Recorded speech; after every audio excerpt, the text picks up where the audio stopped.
Blog Talk Radio. Welcome, world. Welcome once again to Tuesday Talk with Key West Lou. I am your host, Louis Patron. Well, I used to say the weeks got crazier and crazier under Donald Trump. They're getting crazier and crazier now under a more responsible government, except for a few people like all the Republicans, Joe Manchin and Kristen Sinema. I don't like Joe Manchin, and I don't like Kristen Sinema. I think the both of them are hurting this country. They're hurting Biden's plans for how to govern. They should back their leader. Everything he wants to do isn't bad. I don't know where the hell Joe Manchin comes. Every day he's got something he doesn't like. Did you notice? He never takes care of it all at one time. Every day he comes up with something new. And they're kissing his butt. They've got to. They need his vote and Sinema's vote to get anything passed. It's an absolute disgrace. Someday he'll get his. He stepped on too many people. And even though he's going to be one of the older ones in the Senate, they're going to be laying for him. So that's simple. And the Sinema, too. So, that being the case, where are we going tonight? We got a good show.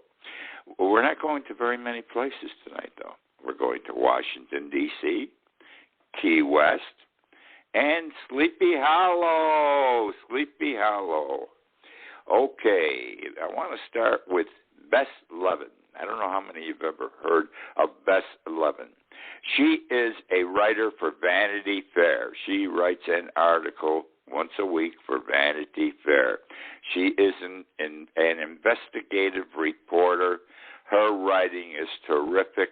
She calls it as she sees it. No fooling around. And her language between the eyes, okay?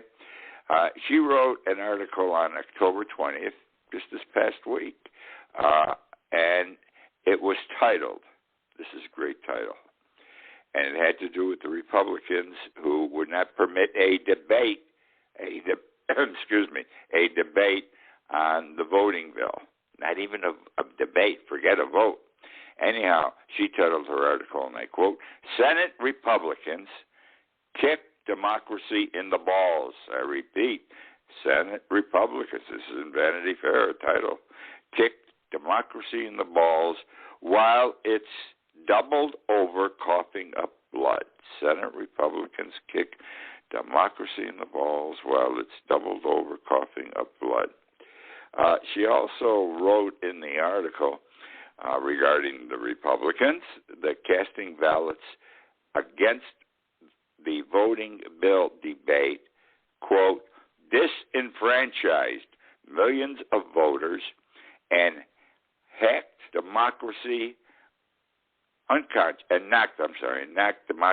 unconscious before burying it in a shallow grave. Amazing.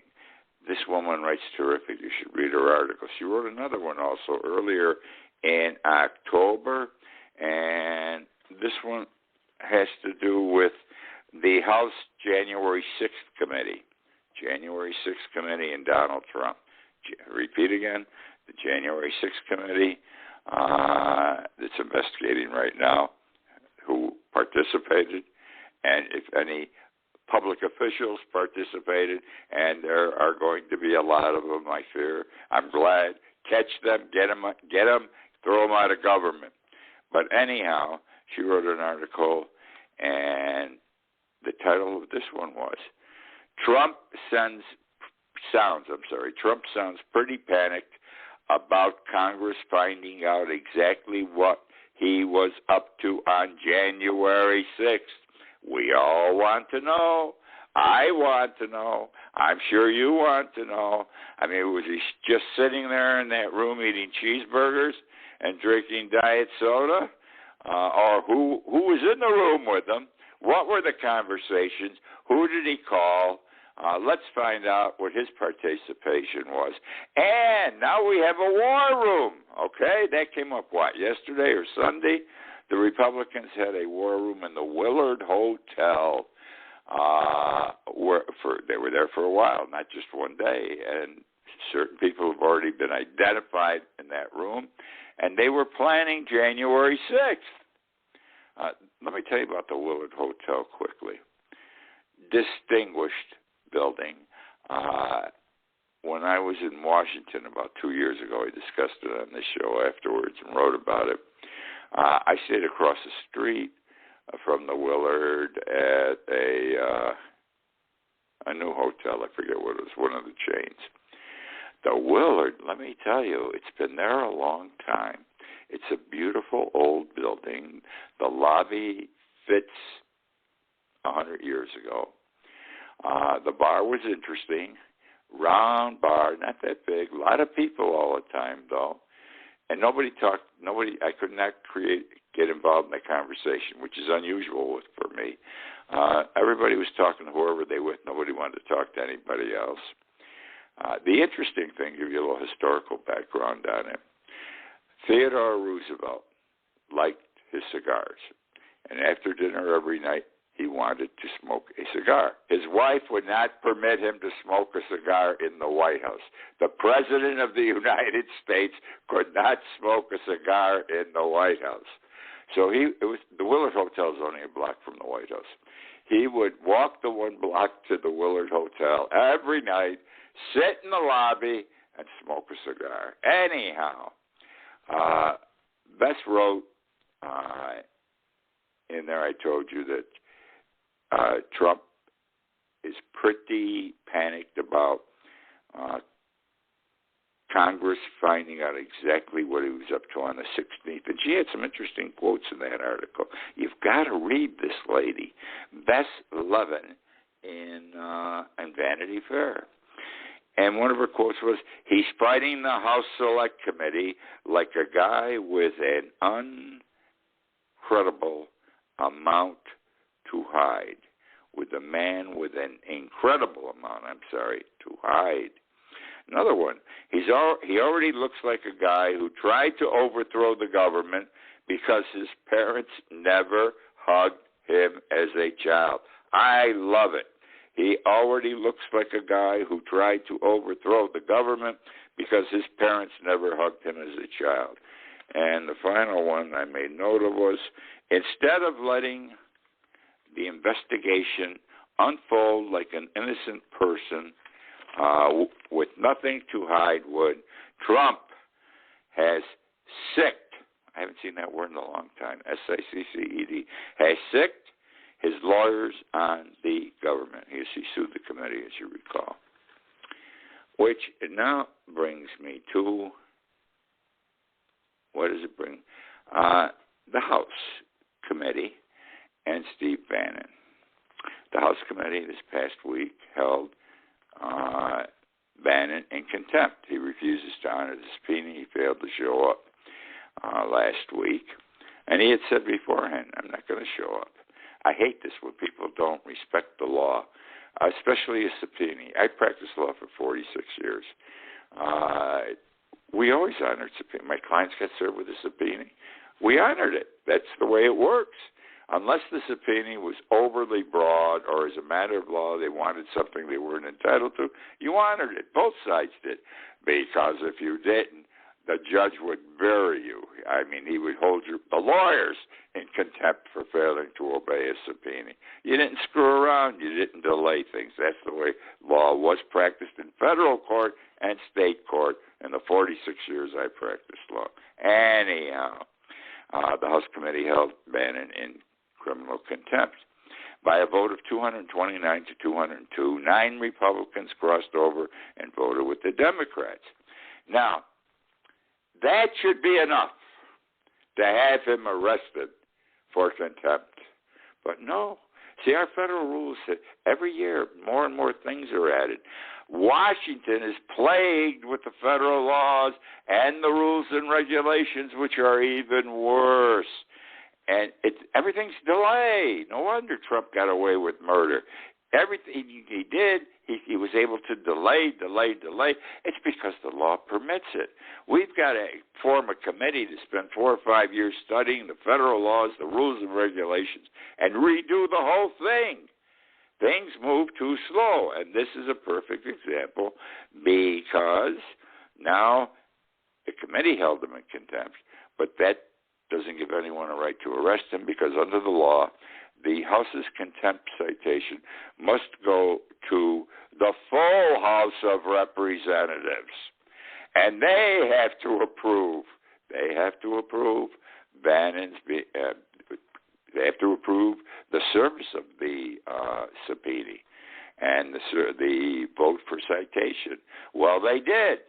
Now it has to go to Attorney General Garrett. And technically, it has to go to the U.S. Attorney for Washington, D.C., but he is part of the Department of Justice, the U.S. Attorney. So this thing automatically goes to the Department of Justice, which means it's in Merrick Garland's hands right now. Now, how long is Garland going to sit on this thing? And this brings me into an issue I raised when Garland was nominated. I've talked about it on the show a couple of times.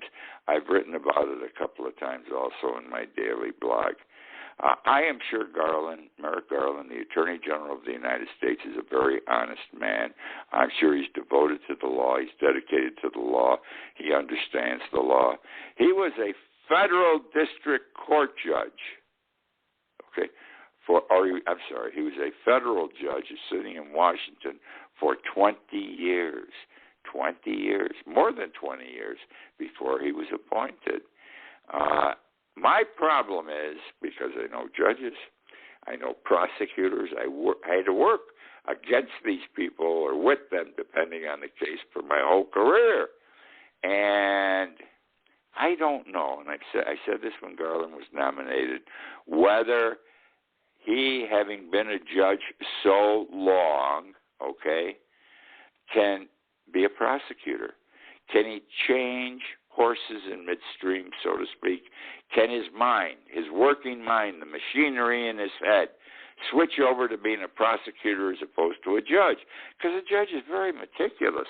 He makes sure every T is crossed, every I is dotted, and he wants, in making a decision, if he has 100 points that have to be established, if he's going to render a decision as a judge, he has to have the 100 points. Whereas a prosecutor, no case is perfect. You don't have everything in every case. And if a prosecutor there should be 100 points, he's got 75, he'll still indict because that's enough to indict. Whereas a judge won't. I'm worried what Merrick Garland is going to do with this thing. I don't know. I worry. Not only do I worry what is he going to do, because I fear he may not take the matter before a grand jury. That's his decision. If he doesn't, then the thing dies. Now, when does he make up his mind? Everything moves slow in Washington. He got this case, I think he got it Friday night. He's got it. His people knew it was coming. He knew it was coming. I'm sure he had staff working on the issues already before it got there, many days before. How long is he going to sit on it? It should take him all of 24 hours to get out paperwork, maybe 48 hours on this.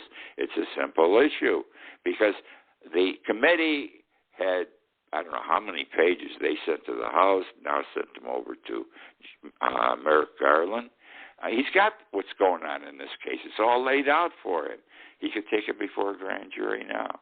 If he sits on this thing too long, I was right. He just doesn't belong in that job. Got to move this week to move to hold in contempt, rather, Steve Bannon, because otherwise every other subpoena that will be served in the future by this committee will be ignored. The people will gamble that Garland will not indict them because he didn't present the thing to the grand jury when he was being held, hopefully in criminal contempt, by the committee in the House of Representatives. You don't sit on your butt. He's going to sit on his butt if he goes beyond this week. And I will have been right, and I hope I am not right. That simple. All right. Now, we're going to go to Steve Bannon again. He's the man of the hour. You have to know Steve Bannon. Steve Bannon, because people are of a different mentality. Not everyone is of the same mentality. We have all met people who don't think alike. I mean, their thought process is diametrically opposed to what you're thinking, but it's also something that's wrong, maybe evil, and there are people like this in this world. We all run into one or two of them. Steve Bannon, when he went in with Trump, at the beginning of Trump's presidency, he was part of his staff in the White House, we all knew, it was written up, that his goal in life is to bring down established governments. He wants to turn them into authoritarian governments. He wants to bring down republics. He wants to bring down democracies. And that's still his goal. I mean, this is what he did before when he ran a newspaper, Breitbart or something. Also, after he and Trump had a falling out, Bannon didn't have a job, but he found a place to go because there's always dissidents. And he went to the Vatican. Appreciate, because I've talked about this and written about it in the past. Not all the cardinals and bishops like Pope Francis. Half of them want to get rid of him because they're conservatives and he's liberal. It's the same thing as going on in this country and all over the world in various countries today. And he had an office, excuse me, in the Vatican, and he shared that office with Newt Gingrich, who's another nut. And Gingrich was in there working against Pope Francis, and it was so interesting. The reason Gingrich had an easy road getting into the Vatican, because Trump appointed, this is funny, he appointed Newt Gingrich's wife as ambassador to the Vatican. So this made Gingrich a big shot over there. His wife was the U.S. ambassador. Absolutely amazing, all these things. Well, Steve Bannon said yesterday, he suggested, I'm going to put it that way, that Merrick Garland and the FBI are involved in a coup, a plot to oust Trump. Because you got to remember, Bannon assumes that at some point, like all dedicated Trump followers, that it's going to be established that the election was a fraud. Trump got screwed, and he has to replace Biden and finish out the term. And that's what he believes. So this is all part of the coup to carry that thing out that Trump keeps talking about every day, it seems, since he lost the election. All right, let's talk about the booster shot. I got my booster shot Saturday. I'm happy I got it. I believe the shots will help. I don't know, but I'm going to tell you, I'm not one to gamble when it comes to health. I will listen to the professionals, not the incidental doctor or scientist Trump came up with, who had no part in the investigation over several months or working in the labs to determine whether these vaccines were going to be good. I'll take the word of the government people. Well, I got the shot on Saturday. Understand, when I got my 2 shots, I got sick after the second shot. I was nauseous for 2 days. I was nauseous. My primary care physician said, no problem.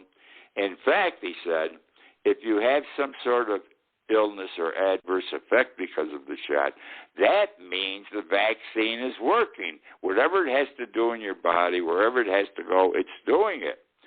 So he must have been right, because I got a phone call about 2 weeks later from one of his staff to tell me that my antibodies, because you create antibodies, were 20. I had 20 antibodies. They don't go higher than 20 in evaluating them. And she says, no one in this office, no one and my doctor's a big doctor, he's got a big following, came up with the 20. You're the only one. So I said, this is terrific.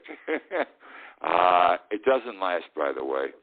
The last time I got tested 2 weeks ago, I was down to a 6.2.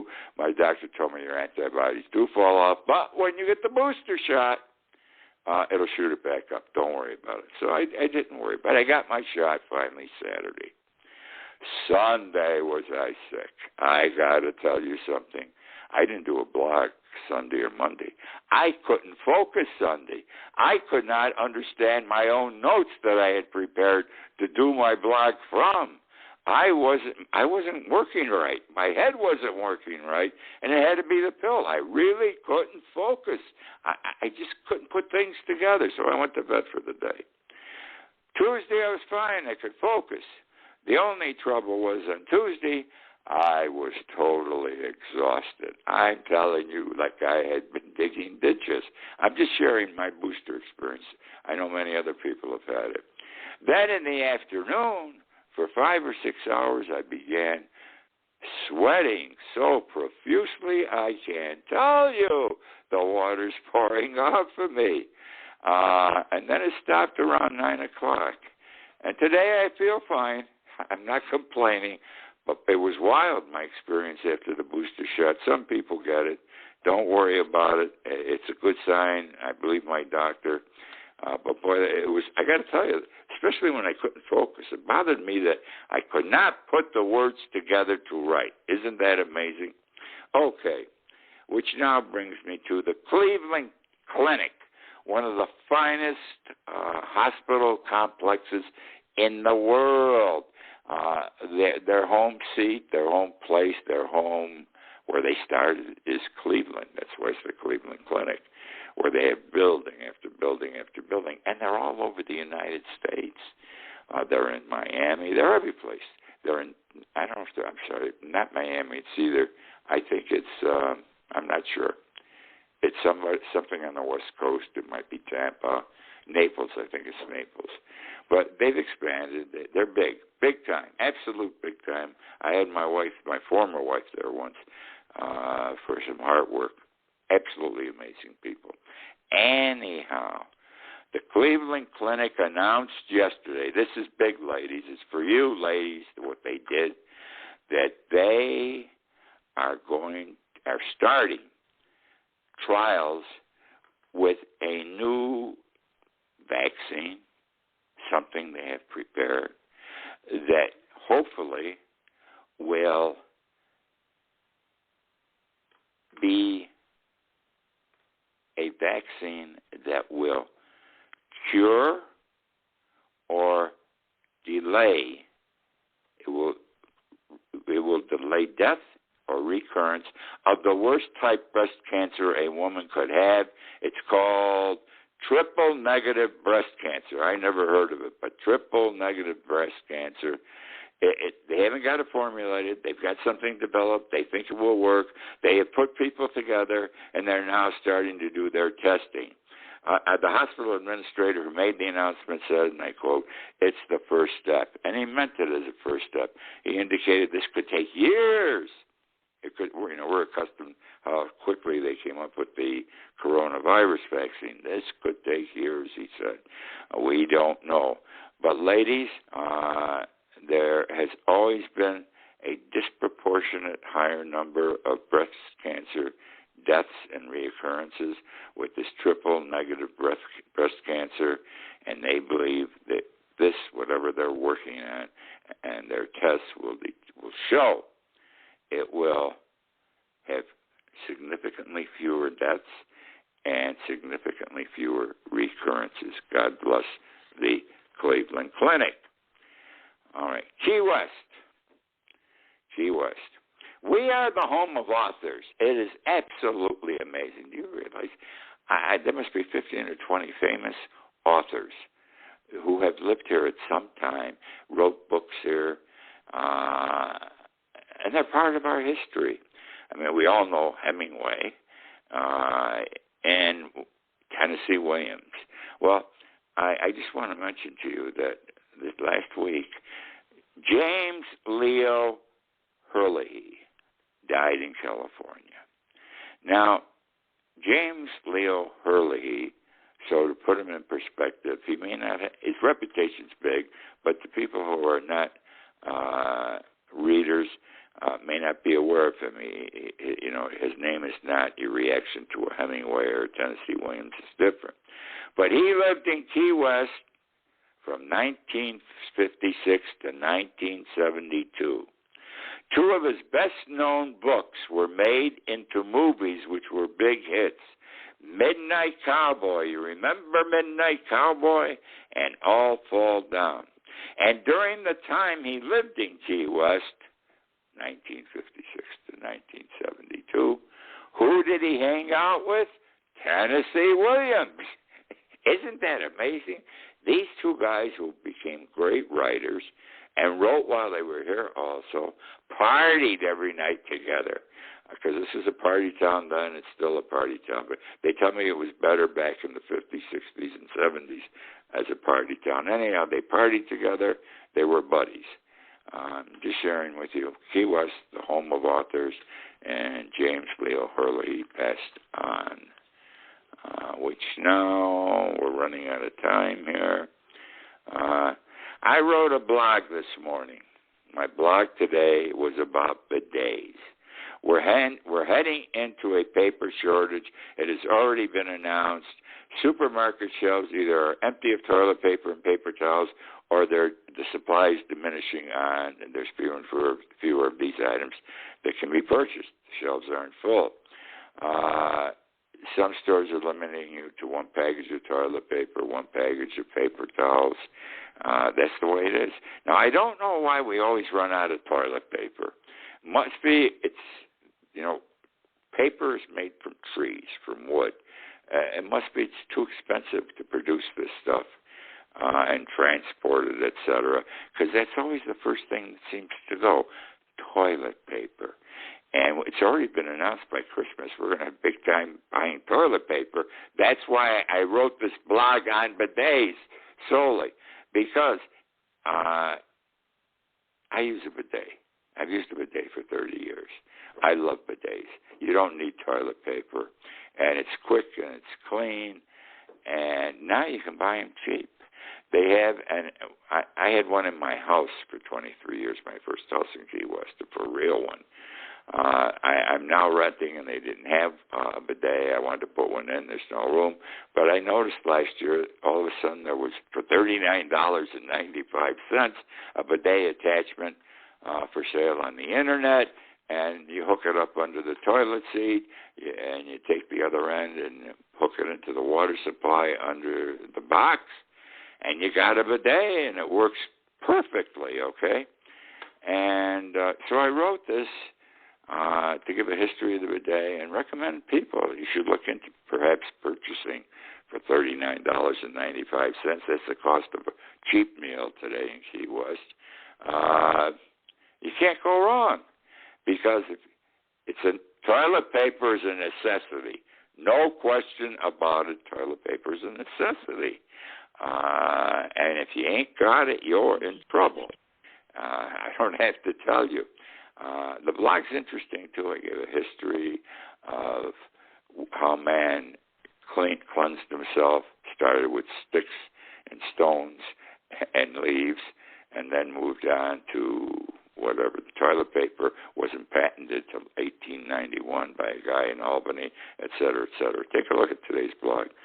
I think it's interesting. I think it's important to know that you may need something like this down the road. So, my friends, that is the show for tonight. Join me again next week. Till then, thank you and good night.